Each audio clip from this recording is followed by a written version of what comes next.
बिलावल भुट्टो के धुआंधार खिताब की तफसील आपको सबसे पहले बताएं। उन्होंने क्या क्या कुछ कहा ये जानिए। जियाले चेयरमैन ने सरगोदा से हुकूमत को ललकारा, कहा आखिरी जंग के लिए मैदान में है। 27 फरवरी को लॉन्ग मार्च करेंगे, नाअहल और कठपुतली वजीर आजम को भगाएंगे, पार्लियामेंट को दिखाएंगे कि आवाम ने उन पर अदम एतमाद कर दिया है। ट्रांसपेरेंसी इंटरनेशनल भी कह रहा है जितना करप्शन इमरान के दौर में हुआ पाकिस्तान की तारीख में नहीं हुआ। मीडिया पे आके कहते हैं कि पाकिस्तान की मईशत तो जबरदस्त चल रहा है, पाकिस्तान में महंगाई है ही नहीं। आपको मालूम है कि महंगाई है और इस महंगाई का जिम्मेदार सिर्फ और सिर्फ इमरान कठपुतली खान न्याजी है। ऐलाने जंग कर चुके 27 फरवरी को इस्लामाबाद के रुख करेंगे। जब पीपीपी ने लॉन्ग मार्च निकाला है तो वक्त का जालिम को सियासी नुकसान पहुंचाया है। मुझे अब मालूम है कि ये जालिम हुकूमत ज्यादा देर नहीं रुक सकेगा। आखिरी बार बाहर निकले पूरे पार्लियामान को दिखाऊंगा कि अवाम ने अदम एतमाद दिखा दिया। पार्लियामान का एतमाद इससे छीना जाए। वार्न कर रहा हूँ कि Imran beware the आइट्स of March. जिए भुट्टो। मार्च के ऐलान पर मार्च का ऐलान। पीपल्स पार्टी के जवाब में तहरीक इंसाफ ने भी सिंध में मार्च का ऐलान कर दिया। वफाकी वजीर अली जैदी कहते हैं 26 फरवरी को घोटकी से कराची तक मार्च करेंगे। असद उमर ने सिंध में डाकू राज का इल्जाम लगाया। 2023 में पीटीआई की हुकूमत बनाने का दावा भी किया। कमेटी के चेयरमैन साहब फरमा रहे थे कि मैं कराची से इस्लामाबाद तक जाऊंगा, तो मैंने उनको कहा कि तुम कराची से इस्लामाबाद तक तो जाओ, मैं घोटकी से कराची आ रहा हूँ। पीटीआई का सिंध हुकूमत के खिलाफ मार्च का ऐलान। वफाकी वजीर अली जैदी कहते हैं बल्दियाती निजाम के काले कानून और सिंध में नाइंसाफियों के खिलाफ 26 फरवरी को घोटकी से कराची मार्च निकालेंगे। आप तो 27 को निकल रहे हैं ना, तहरीक इंसाफ 26 तारीख को घोटकी से मार्च कर रही है सारे सिंध के जिलों से होते हुए, और इंशाअल्लाह अगले संडे को वो कराची में आके एक बड़े जलसे में इख्तिताम होगा। वफाकी वजीर असद उमर ने सिंध में 2023 में तहरीक इंसाफ की हुकूमत बनने का दावा कर दिया। सिंध के अंदर तहरीक इंसाफ की हुकूमत बनने के लिए जा रही है। हमने सिंध के अवाम को इस मुसीबत से निकालना है। ये जो उनके ऊपर डाकू राज मुसल्लत कर दिया गया है, इससे उनको आज़ाद कराना है। असद उमर का कहना था सिंध में अवाम को बुनियादी हुकूक से महरूम रखा जा रहा है। जब तक डाकू राज का खात्मा नहीं कर देते चैन से नहीं बैठेंगे। मौलाना फजलुर रहमान कहते हैं तारीख नहीं बदलेंगे, लॉन्ग मार्च 23 मार्च को ही होगा। कौमी दिन पर सिर्फ परेड वालों का ही नहीं मार्च वालों का भी हक है। पीडीएम सरबराह ने यह भी कहा कि कुछ दोस्त साथ छोड़ गए मगर हमारी मकबूलियत कम नहीं हुई। अपोजिशन मुत्तहिद है और अपोजिशन के इत्तेहाद का नाम पीडीएम है। इसके बावजूद कि हमें कुछ दोस्तों ने छोड़ा है, लेकिन पीडीएम के साथ जो आवाम की वाबस्तगी है उसमें इजाफा हुआ है, कमी नहीं आई है। हम अपोजिशन को कभी टारगेट नहीं बनाएंगे, आपकी ख्वाहिश पूरी नहीं होगी इंशाअल्लाह। हमारा एक ही टारगेट है, हमें कहे कि आगे पीछे कर लो, नहीं। हमने हतमी फैसला किया है कि 23 मार्च ही को हो। ये कौमी दिन है और इस पर सिर्फ परेड वालों का हक नहीं है बल्कि हमारे मार्च वालों का भी हक है। और टाइम में बड़ा फ़र्क है, वो सुबह के टाइम में होता है, ये शाम के टाइम में होगा। तो इस लिहाज से 23 तारीख हतमी है और तय है और इंशाअल्लाह पूरी कौम उस दिन इस्लामाबाद की तरफ रवाना होगी। ये मार्च तो मार्च में होगा, यहाँ कराची में धरनों का सीजन है।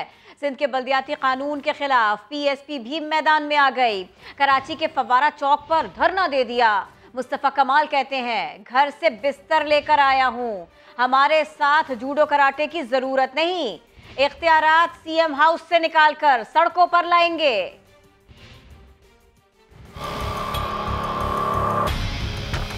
हम अपना ये फैसला कि हम वजीर आला हाउस जाकर बैठेंगे, हम हम अपना ये फैसला मुअक्कर करते हैं। लेकिन वो मेरी बात सुन चुके हैं लेकिन मेरी बात मानी नहीं है। तो ऐ मेरे साथियों, जब तक वो मेरी बात मानते नहीं है हम अपने घर भी नहीं जा रहे, यही बैठे हैं। मैं अपने घर वालों के साथ आ गया हूँ बिस्तर लेकर, मैंने यहाँ से नहीं जाना। खान खानी और मैं, हम दोनों अकेले भी होंगे तो हम अकेले बैठेंगे। हम अमन से बैठना चाहते हैं।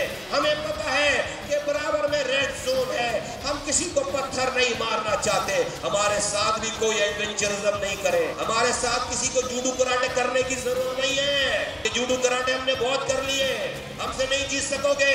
हमें वजीर आला हाउस से इख्तियारात और वसाइल निकाल कर हमें गली कूचों में लेकर आना है। इंशाअल्लाह ताला कामयाब हो जाएंगे तो ये इनकलाब पूरे पाकिस्तान में आएगा। थोड़ी सी देर में देखिए, कोई जल गया, किसी ने दुआ दी। अगर पुलिस और इंतजामिया ने ताकत का इस्तेमाल किया तो नताइज भुगतने के लिए तैयार रहे। पाक सरजमीन पार्टी के चेयरमैन मुस्तफ़ा कमाल ने खबरदार कर दिया। समा के नुमाइंदे खुर्शीद आलम से उन्होंने गुफ्तगू की, क्या कहा देखिए। बिल्कुल दीन मोहम्मद वफाई रोड पर जैनब मार्केट से कुछ फासले पर पीएसपी ने अपना धरना शुरू कर दिया है और रात के इस पहर भी आपको कैमरामैन इम्तियाज़ इस वक्त दिखाएंगे कि कारकुनों की बड़ी तादाद यहाँ मौजूद है। जोश व खरोश अपने उरूज पर है और मेरे साथ इस वक्त मौजूद हैं पीएसपी के सरबराह जनाब मुस्तफ़ा कमाल साहब। कल बिलफर्ज पुलिस आती है, ज़िला इंतज़ामिया आती है आपको बज़ोर ताकत हटाने के लिए, तो उस सूरत में क्या लाइन जगह हमें जो है वो उनको ये करना नहीं चाहिए। करेंगे तो उनको फिर तमाम जो उसकी रिपरकशंस हैं फिर उनको उसको भुगतना पड़ेंगी। ठीक है, मैं जिम्मेदार नहीं हूँ फिर कि भाई ये फिर पीएसएल की टीम जा रही है नहीं जा रही, फिर हम जिम्मेदार नहीं हैं। तो कोई एडवेंचरिज्म किसी के दिमाग में अगर है तो वो निकाले। आपने कहा है कि आपकी बात सुनी गई है लेकिन मानी नहीं गई, तो आप क्या समझते हैं कब तक ये बात मानी जाएगी और क्या बहुत देर तक बैठने का इरादा है? हमें अपनी ज़िंदगी की आखिरी सांसों तक बैठने का इरादा है। बिल्कुल मुस्तफ़ा कमाल का कहना है कि कामयाबी एक कदम के फासले पर है और इस वक्त भी लोगों के नारे, लोगों का जोश खरोश बता रहा है कि कराची के लोग अपने हक़ के लिए बेदार हैं और अब ये जिम्मेदारी बनती है पीपल्स पार्टी की हुकूमत की कि वो इन लोगों को जल्द अज जल्द मुतमईन करे और कराची को उसका हक़ दे। जी, खुर्शीद आलम अपडेट कर रहे थे, रिपोर्ट कर रहे थे। सवाल अच्छे होते हैं, कुछ सवाल हम आपके सामने रखते हैं। किसने किसको मामू बनाया, कौन किसका भांजा कहलाया, कराची की सियासत में नए रिश्ते का जिक्र होने लगा। हलीम आदिल शेख को लगता है बल्दियाती कानून के मामले पर पीपल्स पार्टी ने जमाते इस्लामी को मामू बना दिया। मुर्तज़ा वहाब तक सवाल आया तो बोले रिश्ते तो अच्छे होते हैं। मेरा चाचा इमरान है। चाचा बड़ा भाई छोटे भाई बिलावल मुझे अपनी बड़ी बहन की तरह रिस्पेक्ट देता है। सियासत में रिश्तों की गूंज तो सुनाई देती ही थी, मगर अब इसमें मजीद इजाफा हो गया है। मामू मामू मामू मामू मामू मामू मामू मामू मामू भांजे का रिश्ता बड़ा अहम होता है। मामू साहब ये जुल्म ना करें। पीटीआई रहनुमा हलीम आदिल शेख को लगता है बल्दियाती कानून के मामले पर पीपल्स पार्टी ने जमात इस्लामी को मामू बनाया। या तो खुद मामू बन गए या हमें मामू बनाया जा रहा है। इस मुआहदे को जो मामू भांजे के दरमियान हुआ है इसको हम रद्द करते हैं, इसको हम रद्द करते हैं। मामू को तैयार करके पीटीआई के सामने खड़ा करने के लिए तैयार किया गया। मामू साहब ये जुल्म ना करें, ये 2 नंबर कानून है, इसको आपने पास कर दिया है। MQM रहनुमा ख्वाजा इजहार भी हाफिज नईमुर रहमान को मामू कह चुके हैं। हाफिज नईमुर रहमान भाई मामू बन गए और क्योंकि शहर का मसला था तो पूरे शहर के मामू बन गए, पूरे शहर के मामू बन। मामू भांजे का जिक्र मुर्तजा वहाब तक सवाल बनकर पहुंचा तो बोले मामू का रिश्ता तो अच्छा होता है। मामू भांजे का रिश्ता बड़ा अहम होता है। मैं अपने मामू से बड़ी मोहब्बत करता हूँ। कराची के अंदर बेलौस खिदमत करने के लिए या मामलात को रिजॉल्व करने के लिए अगर सियासी जमातें भी आके रिश्ते कायम कर रहे हैं तो मैं समझता हूँ अच्छी चीज़ है। इन सियासी रिश्तेदारियों से अवाम को कुछ मिले न मिले, तल्ख सियासी माहौल में एंटरटेनमेंट का मौका जरूर मिल जाता है। मेरे लिए बच्चे ही हैं वो, बाप, वालिद, पापा, पापा, नानी, निक्के के अब्बा, नवासी, मामू मामू मामू भांजे। कितने रिश्ते हमारे। वाह वाह वाह वाह वाह। आगे बढ़ेंगे। वजीर मुमलिकत फारूक हबीब ने राना सनाउल्लाह को निशाने पर रख लिया। कहा ऐसा बयान पहले निहाल हाशमी और तलाल चौधरी से दिलवाया गया। नवाज शरीफ और मरियम नवाज ने ऐसे बयानात दिए। अदालत को राना सना के बयान का नोटिस लेना चाहिए। हमारी बात नोट कर लो, हम हर उस अदालत का और उस जज का घेराव करेंगे जो तुम्हारे इस गंदे और घटिया एजेंडे को परवान चढ़ाने के लिए अपोजिशन के खिलाफ जो इक़दाम करें। राना सनाउल्लाह का मुतनाज़ा बयान, वजीर मुमलिकत इत्तलात फर्रुख हबीब की शदीद मुजम्मत, कहते हैं इदारों पर हमला नून लीग का वतीरा है। ये वही बयानात हैं जो बयानात पहले निहाल हाशमी से दिलवाए गए थे, तलाल चौधरी से दिलवाए गए थे, दानियाल अजीज से दिलवाए गए थे, और फिर खुद उन्हीं बयानात के मुर्तकब नवाज शरीफ भी हुए और उनकी साहबजादी भी हुई। फर्रुख हबीब ने मजीद कहा कि नून लीग जजों को बदनाम करना चाहती है। उस बयान के ऊपर पाकिस्तान की अदलिया को जो है वो नोटिस लेना चाहिए। कैसे एक शख्स खड़ा होकर पाकिस्तान की अदालतों को चैलेंज कर सकता है।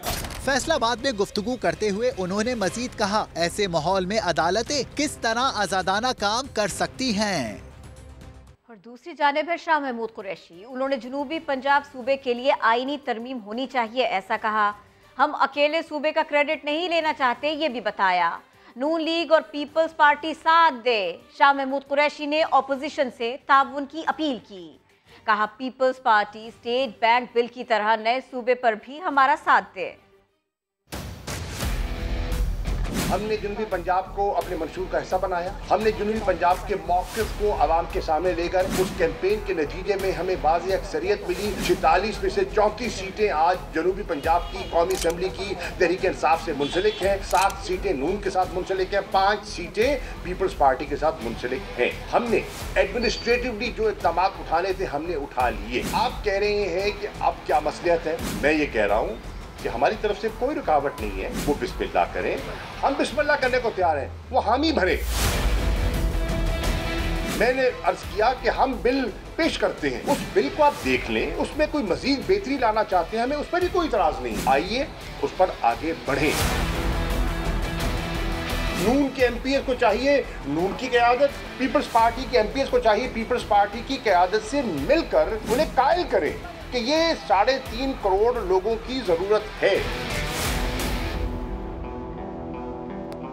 शाह महमूद तो जनूबी पंजाब सूबे के लिए ऑपोजिशन की हिमायत दरकार है, लेकिन खुद उनकी पार्टी के लोग एक दूसरे से बेजार हैं। वज़ीर आज़म के मुशीर माहौलियात मलिक अमीन असलम और MNA ताहिर सादिक में इख्तलाफात सामने आ गए। अटक में जिस मंसूबे का फीता मलिक अमीन असलम ने काटा, उसी मंसूबे का ताहिर सादिक ने दोबारा संगे बुनियाद रख दिया। नाम लिए बगैर वज़ीर आज़म के साथियों पर तनकीद भी की। हैसियत है आपकी, आप आके दर इफ्तिताह कर रहे हो, करो ना अपना नाला जो अपने घर से गुजर रहा है शमशाबाद में, नाले को ठीक करो। बसों के टिकट भी कापे में लेते हैं, जहाजों के टिकट भी कापे में लेते हैं। पहले तो एहतसाब इनका करो। नवाज शरीफ तो बाद में है, ये तो तुम्हारे साथी हैं, तुम्हारे दाएं बाएं खड़े हैं। वज़ीर इत्तलात ने जस्टिस काजी फाइज ईसा केस के फैसले पर वज़ीर कानून फ़रोग़ नसीम का सवाल अहम करार दिया। कहा जजेस अपने बीवी बच्चों के असासों के जिम्मेदार नहीं। अगर ऐसा है तो फिर सियासतदान और ब्यूरोक्रेट्स का एहतसाब कैसे मुमकिन है। जस्टिस काजी फाइज ईसा केस के तफसीली फैसले पर वजीर कानून फरोग नसीम ने सवाल उठा दिया। टीवी इंटरव्यू में कहा कि अगर जज जवाब दे नहीं तो फिर वो या वजीर आजम अपने खानदान के असासों से मुताल्लिक जवाबदेह क्यों हों। वफाकी वजीर इत्तलात फवाद चौधरी ने फरोग नसीम के हक में ट्वीट कर दिया। लिखा कि फरोग नसीम का सवाल अहम है, क्या जजेस अपने बीवी बच्चों के असासों के जिम्मेदार नहीं? ऐसा है तो फिर सियासतदानों और ब्यूरोक्रेट्स का एहतसाब कैसे मुमकिन है? फवाद चौधरी ने कहा कि अदलिया को आलमी रैंकिंग में तेजी से गिरती साख का जायजा लेने की जरूरत है। नए चीफ जस्टिस जब हल्फ लेंगे तो उन्हें इस चैलेंज का सामना होगा। जहांगीर तरीन का कहना है कि ताहयात नाअहली के खिलाफ दरख्वास्त में वो फरीक नहीं। दरख्वास्त सुप्रीम कोर्ट बार एसोसिएशन ने खुद दायर की है। उनके ख्याल में ताहयात नाअहली गलत है। मैं उसमें फरीक नहीं हूँ, वही है और ये गैर सियासी है। उन्होंने कोई सियासत से कोई इस वक्त ताल्लुक़ नहीं है। वो तो चाहते हैं कि एक ऐसी चीज़ जो कानून में सही नहीं लगती उसको नहीं होना चाहिए, क्योंकि ये ऐसी चीज़ है जिसके अंदर ना कि अपील का किसी को मौका दिया गया है, ना इसके अंदर शहादतें हुई हैं, ना इसके अंदर कोई सबूत पेश करने दिए गए हैं।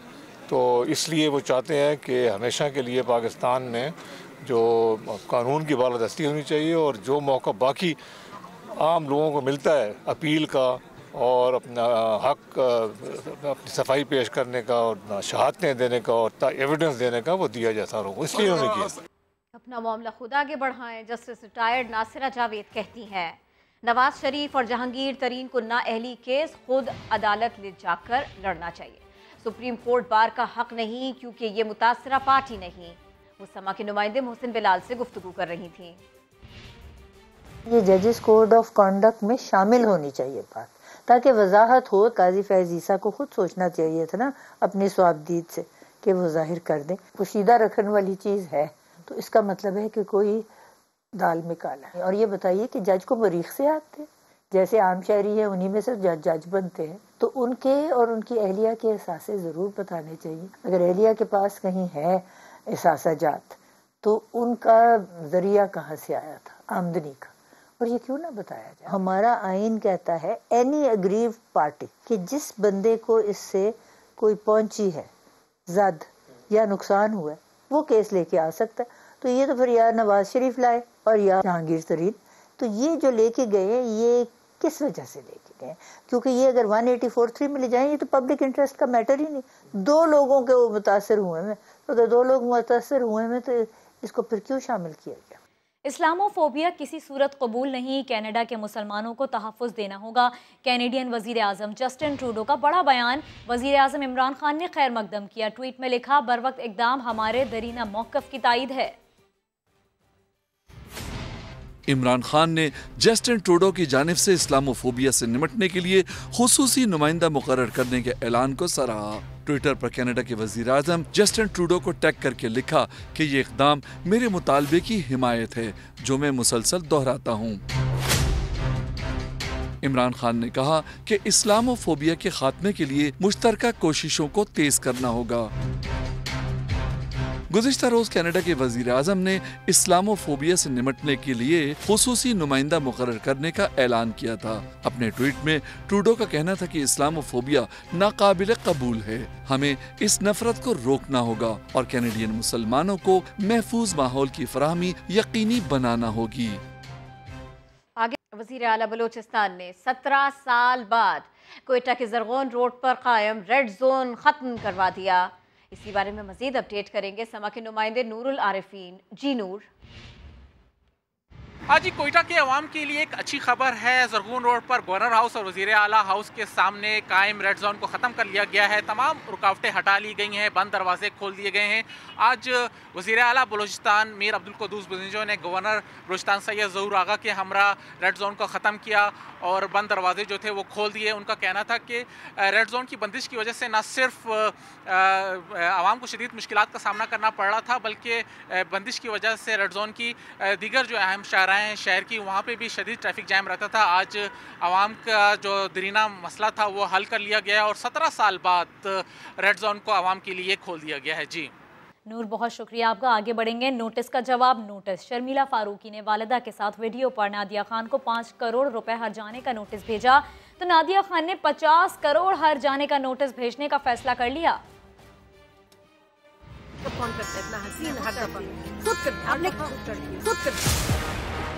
शर्मिला फारूकी की वालदा की वीडियो का मामला अभी थमा नहीं।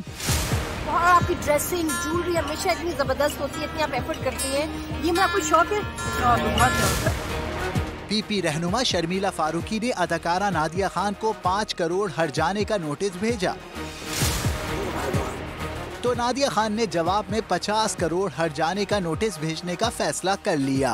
फैसला हो गया है और नोटिस तैयार है, इनको 1 आध दिन में मिल जाएगा। इनको तस्वीरें खिंचाने का बहुत शौक है, तो अब जब ये इनको कोर्ट बुलाया जाएगा तो ये खुल के तस्वीरें खिंचवाएंगे। नादिया खान ने चंद दिन पहले भी वजाहत दी थी कि उनकी वीडियो में कोई गलत बात नहीं। मैं कह रही हूँ दोबारा, आपकी मदर बहुत खूबसूरत हैं, बहुत स्मार्ट है। मैंने वीडियो में माशाल्लाह भी उनको कहा, इसमें एक ऑफेंसिव वर्ड, ये लफ्ज खराब, किसी भी वर्ड जब तक वो ऑफेंसिव ना हो is not a crime. Sharmila Farooqui का मौकिफ है, नादिया खान ने वीडियो बनाकर उनकी वालदा की तज़हीक की। अपनी माँ की उम्र की खातून की तज़हीक करना, और बिल्कुल उस पर तज़हीक की गई है, और मैं हर कानूनी दरवाज़ा खटखटाऊंगी जहाँ पर इनको मैं सबक दिला सकूं। अदाकारा नादिया खान कहती हैं कि वीडियो डिलीट करने के बाद मामला खत्म हो जाना चाहिए था, लेकिन शर्मिला फारूकी मामला उछालकर तवज्जो हासिल करना चाहती हैं। इस्लामाबाद में रंगारंग पाक व्यू सिटी क्रिकेट लीग मेला इख्तिताम को पहुंचा। दिलचस्प मुकाबले के बाद ब्रिक्स ने ट्रॉफी जीत ली। शहजाद अली की रिपोर्ट।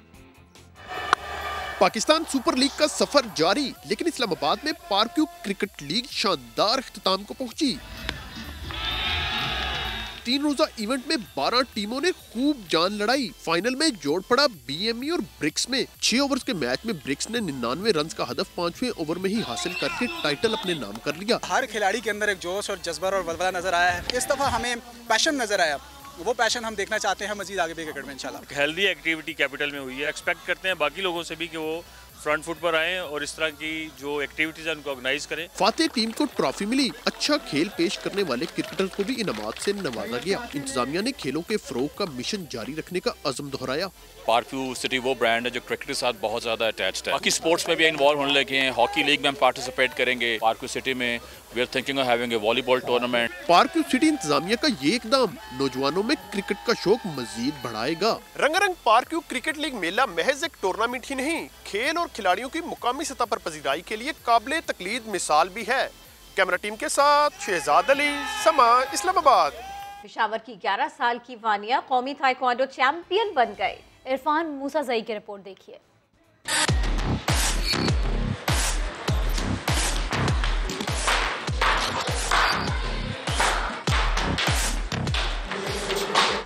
उम्र कम, इरादे पुख्ता। ये है पेशावर की 11 साल जूनियर चैंपियनशिप ताइक्वांडो की खिलाड़ी वानिया का। इस नन्ही खिलाड़ी ने कम उम्री में ऐसी महारत हासिल की कि कौमी जूनियर चैंपियनशिप समेत कई एजाज अपने नाम किए। अभी तक तो मैंने सिर्फ नेशनल्स और कंपटीशन जीते हैं। अभी मैं प्रैक्टिस कर रही हूँ, जितना भी मुश्किल हो बस मुझे लात मारनी है और बस कंपटीशन जीतना है। कोच ने वानिया की कामयाबियों का राज भी बता दिया। ज़रा इसकी बोन्स वगैरह फ्लेक्सिबल है, तो ये इसकी किक्स भी ज़रा अच्छी है, स्ट्रेचिंग भी अच्छी है इसकी, और ये गेम प्रैक्टिस बहुत जल्दी करती है। और बाकी स्टूडेंट्स है वो ज़रा लेजी ज़्यादा होते हैं, तो प्रैक्टिस बहुत कम थोड़ा बहुत करते हैं जी। वानिया ने अपनी फतूहात को अपने वालिदैन की मरहूनी मिन्नत करार दे दिया।